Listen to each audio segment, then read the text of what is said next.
twese tugizwe n'ikintu bita mu gifaransa mu Kirundi bayita indemangingo, mu gifaransa bayita selile.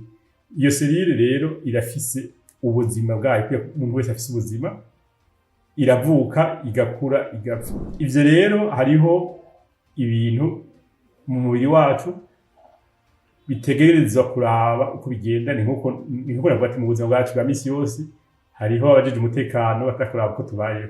Birashika rero mu buzima bwacu bwa misi yose ko amaselile yacu abayeho, ugasanga hariho ingorane. Iyo ndemangingo ukikura umubiri wacu ntugishobora gukontorora uko bigenda.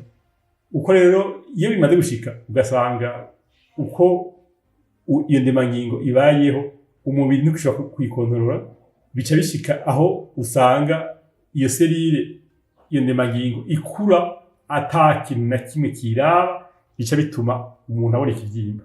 Kuri kanseri y'igitigu twese turabizi yuko nk'abantu bakora kwa muganga, kubera bamana n'abagwayi babatora amaraso, ni ingwara kenshi iva ko amaraso y'umuntu ayanduye agacangana nayo wawe uca wandura iyo hepatite. Hariho rero nkizeye incanco umuntu akoresha. Hariho rero n'ikindi kintu tuvuga kwipimisha hakiri kare. Kanseri nyinshi iyo bayitoye ikiri hafi kuvugwa biroroshe. Bisaba rero yuko umuntu naho tofise urucanco ugirisha igipimo cayo hakiri kare gose, kugira bayitoye itarashika kure uronke ubuvuzi buzotuma iyo kanseri yawe ivugwa ata mahera menshi utanze, kandi ubuvuzi bushobora gutuma ingwara ishobora gukira. Amatwi asumira abo twavuganye bari mu bushikiranganji bambwiye yuko nk'umwaka uza urwo rucanco rwa kanseri y'umugwinjiro w'igitereko ruzotangwa.